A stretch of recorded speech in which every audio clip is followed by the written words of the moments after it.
হ্যাঁ বলেন আপনি। আসসালামু আলাইকুম। অডিটর পদের একই গ্রেডের দুই ধরনের বেতন বৈষম্য দূরীকরণের জন্য আমার কিছু কথা।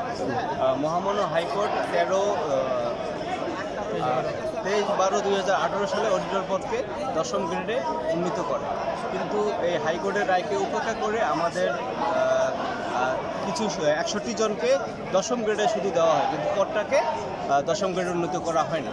তো এর প্রেক্ষিতে আমরা যখন শান্তিপূর্ণ আন্দোলন করতেছিলাম, এর প্রেক্ষিতে এর আগে যারা আমাদের অডিটর বড় ভাইরা ছিল, ওনারা হাইকোর্টে যে রায় মামলা করছিল এই পদকে 10ম গ্রেড করার জন্য, শুধুমাত্র যারা মামলা করছে তাদেরকে সেই 600 জনকে আবার নতুন করে 10ম গ্রেডের গ্রেড না করে তাদেরকে 10ম পে স্কেল দেওয়া হয়েছে, তাদেরকে কিন্তু 10ম গ্রেড করে দেওয়া হয়নি। তো তাহলে একই গ্রেডে আমাদের একই পদে দুই ধরনের গ্রেড চালু হচ্ছে।